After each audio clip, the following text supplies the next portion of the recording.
siang Deva. Selamat siang. Gimana kabarnya hari ini? Baik. Baik ya. Tadi sebelum kesini Deva kemana dulu? Tadi ke sekolahan dulu.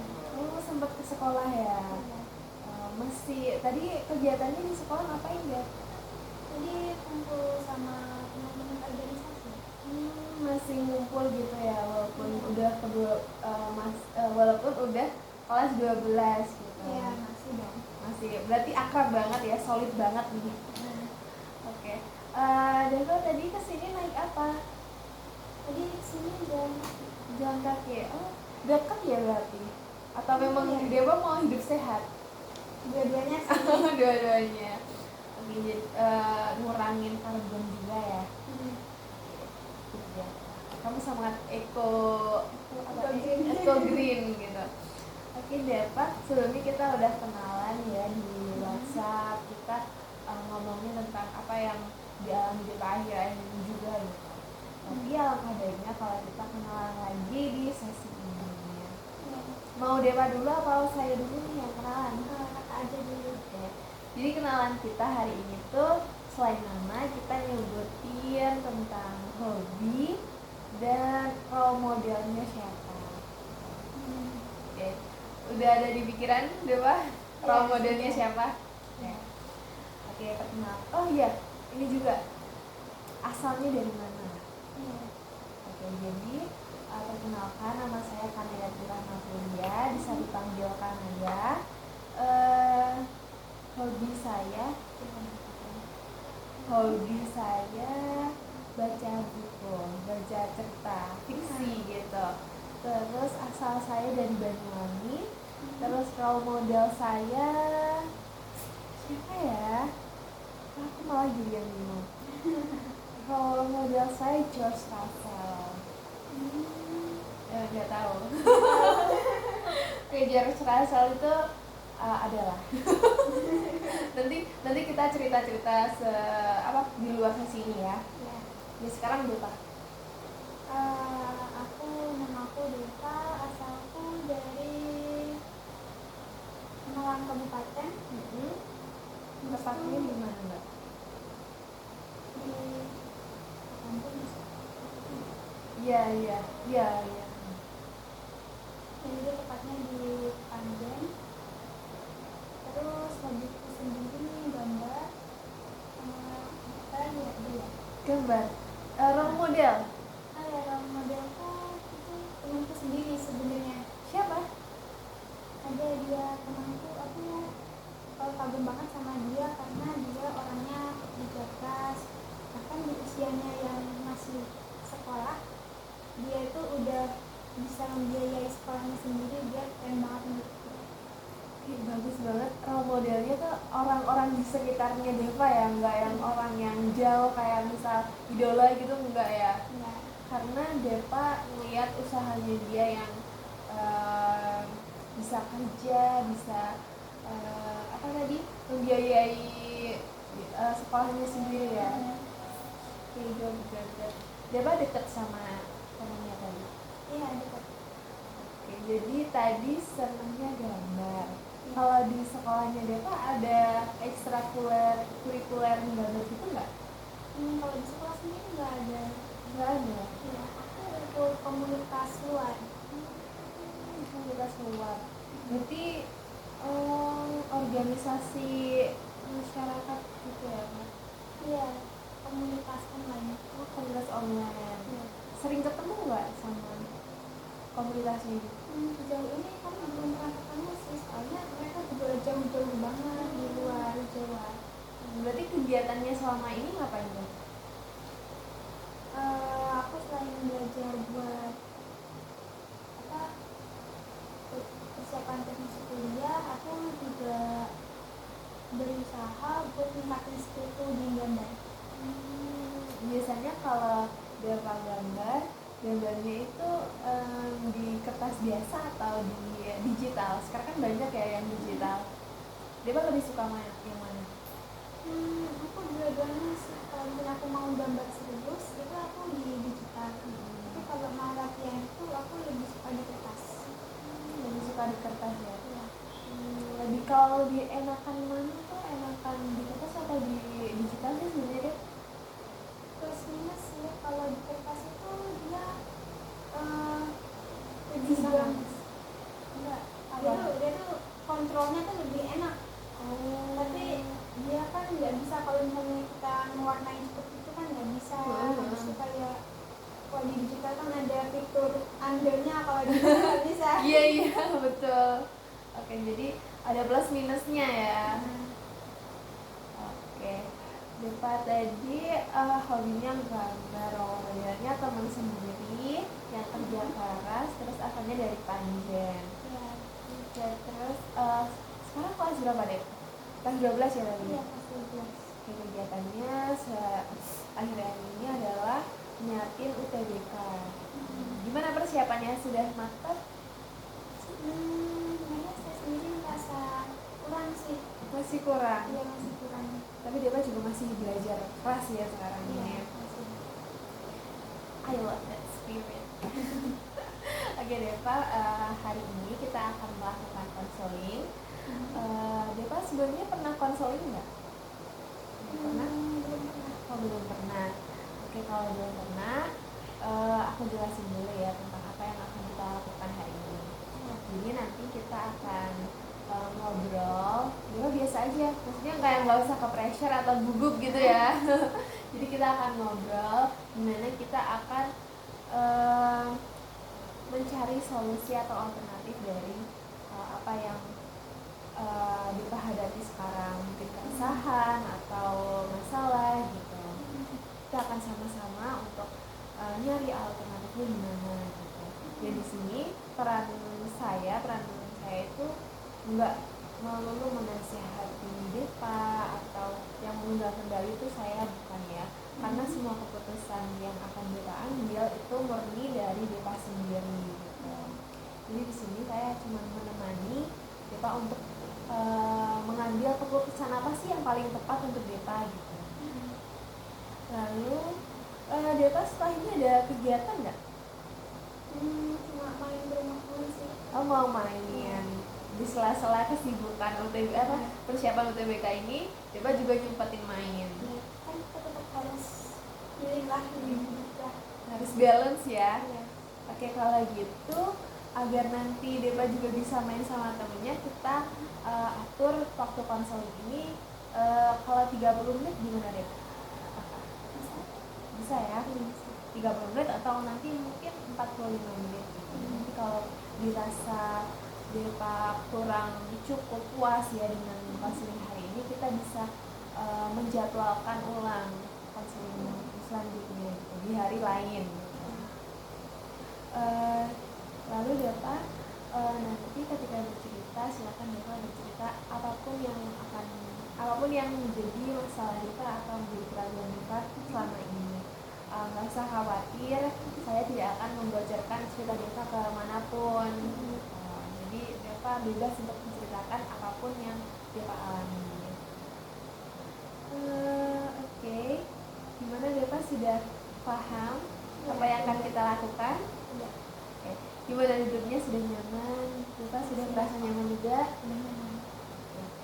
Kalau sudah merasa nyaman, Depa boleh mulai cerita apa yang menjadi keresahan Depa akhir-akhir ini. Belakangan ini aku lumayan bingung buat bikin jurusan kuliah. Jadi saya kan minatnya kan emang di gambar ya, di sini. Jadi saya tuh pengennya masuk TKP. Habis itu saya kalau melihat portofolio yang sudah saya siapkan, kemudian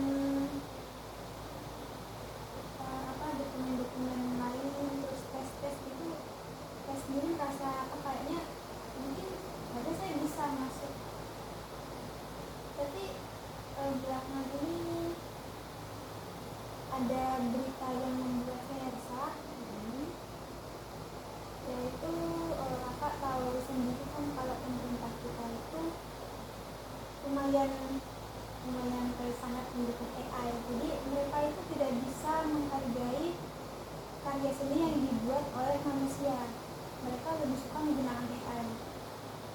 Nah kan yang namanya pemimpin ya pastinya diikuti oleh rakyatnya, apalagi rakyat kita kan sukanya yang mudah, yang gratis, yang murah. Nah jadinya saya mikir kayaknya kalau kayak gini gak ada masa depan kalau kalian ambil seni gitu. Apalagi ya itu kan bakalan semakin berkembang kan. Sekarang mungkin mereka karya seni yang mereka bikin tuh masih terasa kosong, tapi barangkali bertahun-tahun ke depan itu sudah mirip sama manusia. Mereka sudah bisa membuat sesuatu yang baru, bukan hanya meniru karya seni orang lain. Jadi saya merasa ragu apa benar saya harus ambil seni yang sesuai minat. Minat Deva atau ke jurusan yang lebih jelas gitu ya prospeknya. Iya. Oke, jadi Deva mengalami kebimbangan lah. Deva sebelumnya juga udah yakin sama portofolio yang udah Deva bikin untuk masuk ke DKV gitu ya. Tapi karena Deva melihat realitanya sekarang, di mana pemerintah itu malah khususnya pemimpinnya itu malah kayak nge-influence orang-orang itu untuk pakai AI gitu ya.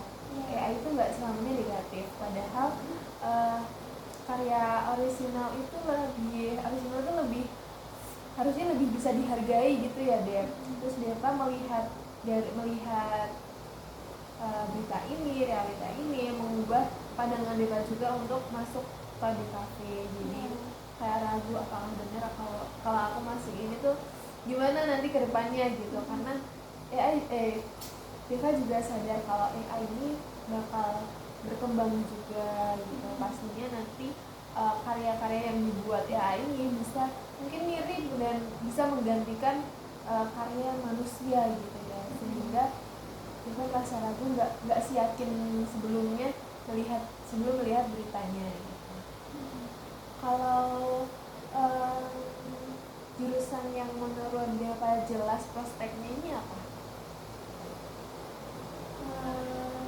Sebenarnya banyak, tapi karena orang tua saya ada yang menjadi dokter, jadinya saya itu sudah ada gambaran sedikit soal kedokteran. Jadi saya tuh punya opsi kedua itu buat masuk ke kedokteran. Jadi opsi kedua yaitu kedokteran ya. Opsi pertamanya seni, dan sekarang Deva berada di tengah-tengah, mau milih yang dokter, kedokteran atau ke jurusan seni. Dari kebingungan ini antara dua ini sebenarnya Deva lebih yakin ke mana? Ke kedokteran atau ke seni? Lebih yakin ke apanya nih maksudnya? Maksudnya peluang masuknya kah atau apa gimana? Dari Deva sendiri keyakinan untuk keinginan Deva untuk masuk dari dua ini tuh kalau dipersenin deh agar kita lebih mudah melihatnya, minat Deva dari kedua ini tuh lebih besar yang mana?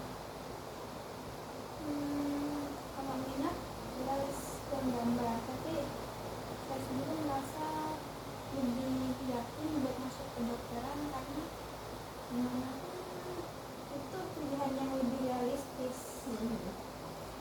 Jadi ya dua-duanya punya kelebihan dan kekurangannya masing-masing ya. Kalau kakak senian itu minat Deva besar di sana, tapi kalau di kedokteran masa depan karir Deva itu akan jelas di sana gitu ya. Ada plus minusnya. Oke, saya bisa memahami apa yang Deva rasakan. Kalau dari orang tua apakah menentang keduanya atau mendukung salah satunya? Sebenarnya orang tua saya nggak tahu soal permasalahan ini, jadi tentang tidak ada reaksi apa karena saya nggak cerita. Tapi kalau ketika Deva ngomong tentang masa depan khususnya tentang jurusan kuliah, orang tua mengarahkannya pengen kemana?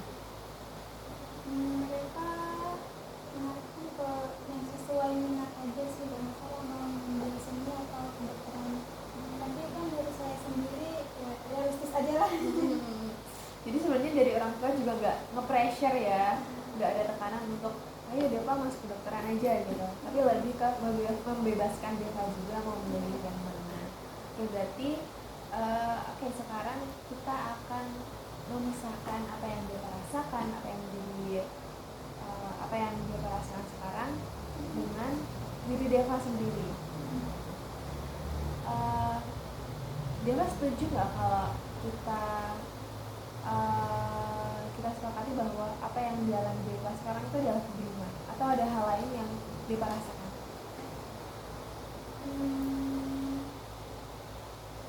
Kecemasan juga bisa sih. Kecemasan. Kalau ini di sini kayaknya lebih kecemas sama masa depan. Lebih karena kebingungan memilih keduanya ini membuat Deva cemas gitu ya. Oke, kita akan memisahkan Deva dengan cemas ini. Kalau kita beri nama cemas ini, perasaan cemas ini, kira-kira Deva ingin memberinya nama apa? Kayaknya kuliah nih, soalnya masalah saya kan kalau pilihan jurusan kuliah. Oke, jadi namanya kuliah karena tepat ini juga tentang kuliah gitu ya. Oke, kuliah ini kita sepakat bahwa menamai kecemasan ini, masalah Deva adalah namanya kuliah. Oke, kuliah ini biasanya datang ke Deva itu waktu Deva lagi ngapain? Kalau misalnya pikiran lagi kosong atau pas malam hari sebelum tidur itu kan biasanya banyak pikiran-pikiran yang masuk gitu kan. Itu kalau misalnya ada yang nge-trigger kayak teman-teman yang bicara saat itu, atau baca berita soal bagaimana pemerintahan sekarang untuk AI. Oh, berarti kuliah ini tuh muncul bisa dari berbagai peristiwa gitu ya. Misal lagi keadaan Deva lagi ngelamun, nggak ada pikiran, tiba-tiba kayak muncul gitu si kuliah ini. Terus kalau lagi malam juga tiba-tiba kuliah muncul, karena Deva waktu tidur kan juga nggak mikirin apapun ya. Lalu bisa aja dari ketika teman-teman itu menyinggung mengenai karir atau masa depan gitu ya. Apalagi sekarang Deva kelas 12, pasti banyak disinggung ya hal ini sama guru-guru juga pastinya. Saya memahami apa yang merasakan. Pastinya nggak mudah untuk menemukan jalan karir yang tepat gitu, karena kita tidak tahu masa depan itu bagaimana nanti pemerintah bisa menghargai karya-karya dari seni orang-orang seni ini gimana, atau mungkin AI akan semakin berkembang sehingga menggantikan pekerjaan dari orang-orang seni ini. Apakah Deva kuliah ini pernah nggak datang sama sekali gitu satu hari gitu? Enak sih kalau misalnya pikiran lagi senang, kayak pas lagi main sama temen atau misalnya pas lagi gambar, dia nggak muncul gitu ya. Karena apa menurut Deva kok dia nggak muncul gitu? karena saya waktu itu fokus sama hal yang membuat saya senang ya, jadi nggak kepikiran soal itu. Karena fokus gambar, fokus melakukan yang Deva senangi, sehingga si kuliah ini nggak datang di harinya Deva. Perasaan Deva ketika kuliah ini nggak menghampiri Deva gimana? Tenang sih, ada beban pikiran, tapi mau nggak mau itu kan udah dipikirin ya, karena dia pasti bakalan datang, pasti saya harus milih. Mau nggak mau si kuliah ini tuh pasti mempengaruhi keseharian Deva gitu ya. Walaupun hari itu satu hari nggak mikirin kuliah atau kuliah nggak datang, dia pasti akan datang di lain hari. Satu hal yang tidak bisa dihindari oleh Deva. Ya.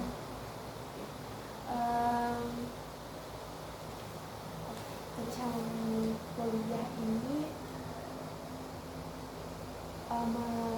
kita akan membayangkan. Coba sekarang Deva bisa membayangkan kalau di depan Deva itu ada sebuah proyektor, di mana di proyektor tersebut menampilkan sebuah film, di mana film itu tuh karakter utamanya adalah Deva, dan Deva harus melawan kuliah ini. Sudah paham Deva? Sudah bisa dibayangkan? Nah, menurut Deva, apa yang akan menurut Deva ini di sana di proyektornya, apa yang terjadi? Apa yang dilakukan kuliah ke Deva?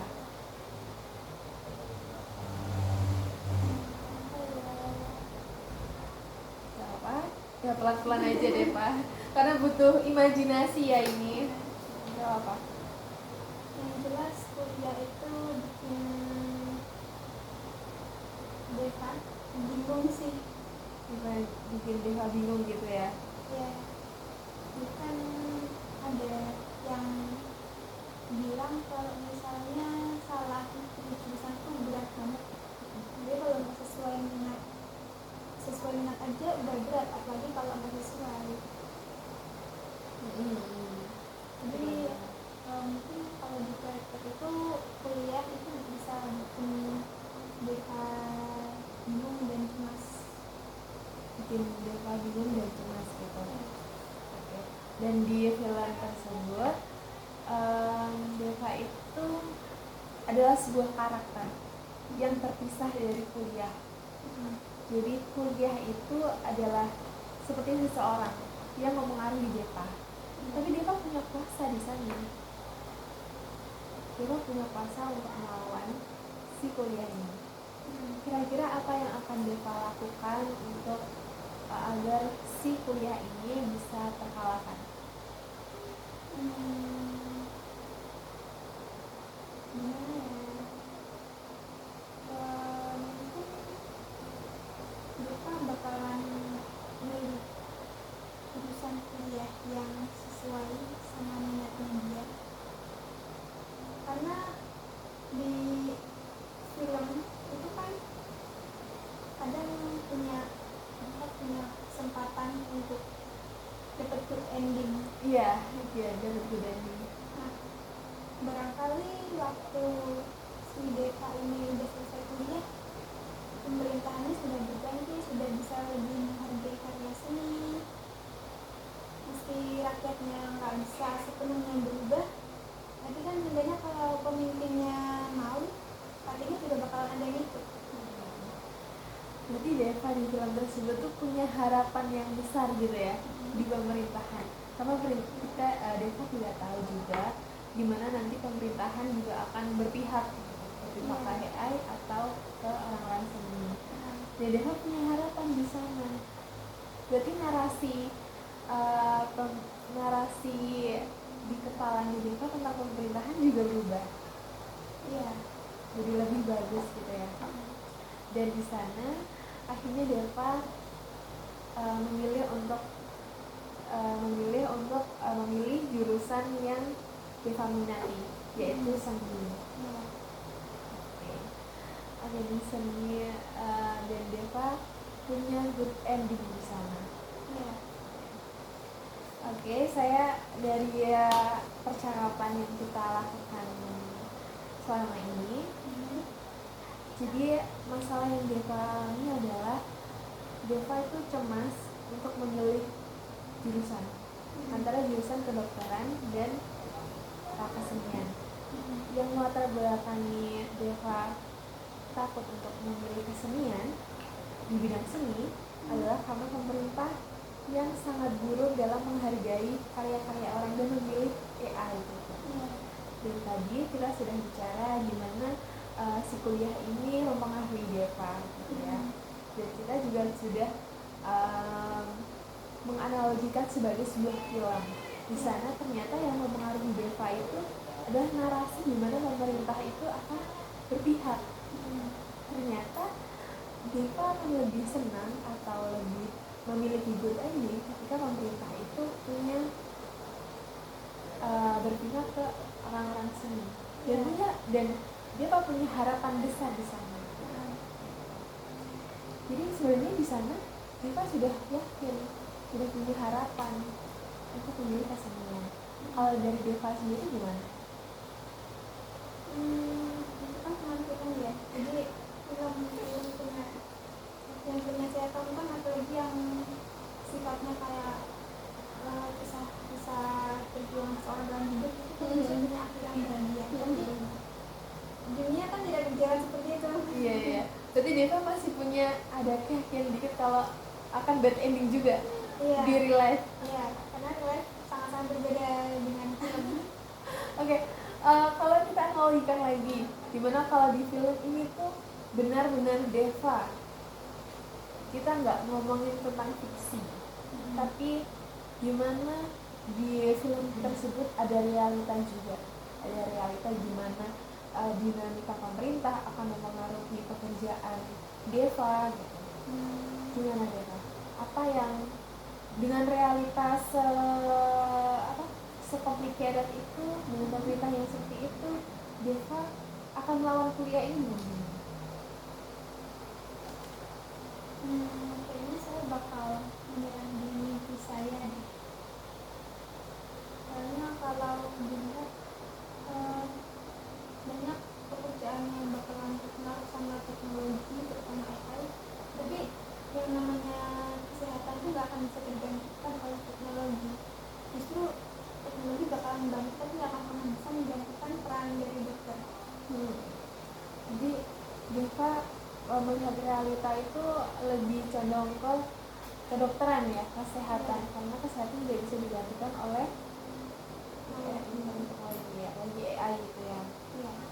Oke, Deva.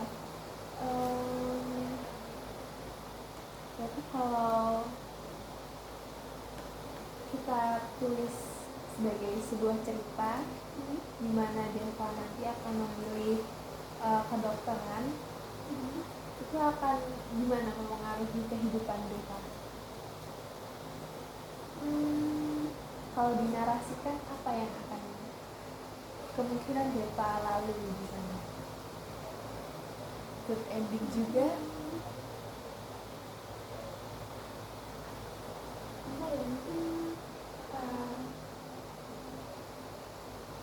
Kalau melihat nilai akademik saya bukan yang gak bisa untuk menghadapi kedokteran, tapi karena saya sendiri gak minat di situ, saya rasa saya bakal menghadapinya dengan penuh kesulitan. Jadi menghadapi kuliah di jurusan itu akan membuat Deva kesulitan juga. Iya.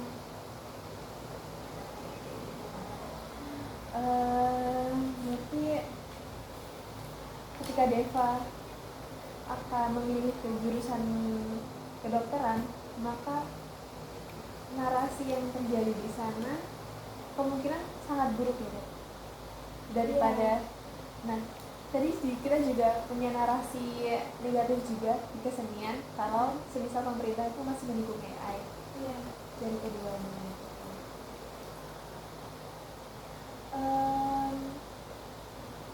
Kalau kita ubah masalah Deva itu adalah sebuah narasi nggak akan kita ubah. Saya juga bingung sebentar ya. Jadi kalau Deva sekarang nih langsung ke Deva aja, perasaannya atau keyakinannya yang sekarang lebih condong kemana?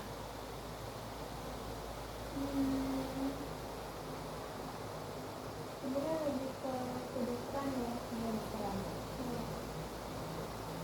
Apa yang membuat Deva kembali ingin ke kesenian selain minat tadi?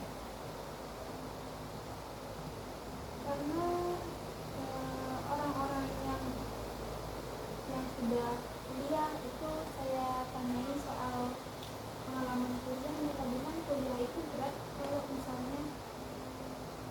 bukan jurusan yang Iya. diminati. Jadi saya merasa secapek-capeknya kuliah kalau ke soal seni pas ini bakal capek gitu. Jadi hal itu ya. Jadi Deva punya ketakutan burnout ketika burnout itu lebih parah ketika kuliah bukan jurusan yang diminati Deva gitu. Iya. Oke, nggak apa-apa Deva. Apa yang Deva rasakan sekarang itu yaitu valid. Kebingungan atau kecemasan yang Deva alami itu benar-benar relate juga. Saya juga pernah merasakan gimana kita memilih jurusan yang harus kita ambil. Kita pengen ke jurusan yang kita minati atau ke jurusan yang memang memberikan prospek atau kepastian di hidup kita. Iya. Terutama ke karir ya. Apalagi Deva sekarang kelas 12 dimana karir ini terus-terusan menjadi perbincangan ya. Topik pertama. Oke, nggak apa-apa Deva, kita akan sama-sama untuk mencari alternatif lain agar Deva tidak merasa cemas melulu gitu ya. Tapi Deva, tidak terasa kita sudah 30 menit kita ngobrol di sini. Kalau dari saya masih belum melihat keyakinan Deva di sini. Kalau dari Deva sendiri, gimana perasaannya setelah kita ngobrol hari ini? Saya merasa lega karena saya bisa menceritakan ini ke seseorang. Soalnya saya merasa kalau misalnya saya cerita ini ke orang lain mungkin mereka tidak akan gitu ya. Soalnya saya merasa kalau saya cuma overthinking aja. Kayak mungkin orang bakal bilang pasti masa depan di sini ada kok, tapi pikiran saya jauh lebih dari itu, jadi saya tidak cerita ke siapapun. Saya senang juga Deva merasa agak merasa lega ya di sini. Saya juga senang bisa mendengar cerita Deva. Saya juga relate, bukan semuanya sih, tapi juga ya hal-hal ini pasti terjadi ketika kita kelas 12 sangat relate, dimana kebimbangan itu muncul di antara pilihan-pilihan tersebut. Saya senang bisa menjadi pendengar Deva hari ini. Karena kita belum menemukan alternatifnya, kita akan jadwalkan ulang ya Deva. Ya. Kalau Deva, luangnya kapan? Luangnya tiap hari sore. Oh, tiap sore ya. Ya. Oke. Tiap hari? Oh ya, sekarang kelas 12 nih. Iya. Di sore masih bisa ya. Oke, sore kalau kita lakukan sekarang hari Selasa, Rabu, Kamis, Jumat. Kalau Jumat bisa? Bisa. Bisa. Oke, kita akan melakukan di hari Jumat sore ya. Iya. Oke, terima kasih Deva sudah mau terbuka hari ini, sudah mau kooperatif dengan saya dan juga sangat aktif ya ketika konseling tadi. Saya sangat senang Deva punya inisiatif atau punya keinginan untuk menyelesaikan kecemasan Deva hari ini. Oke, Deva, apakah ada hal yang ingin ditanyakan lagi? Ada sih. Oke, kalau gitu, kalau tidak ada, bisa kita akhiri ya. Ya. Terima kasih Deva sudah datang ke saya hari ini. Kita akan bertemu lagi di Jumat sore. Terima kasih Deva.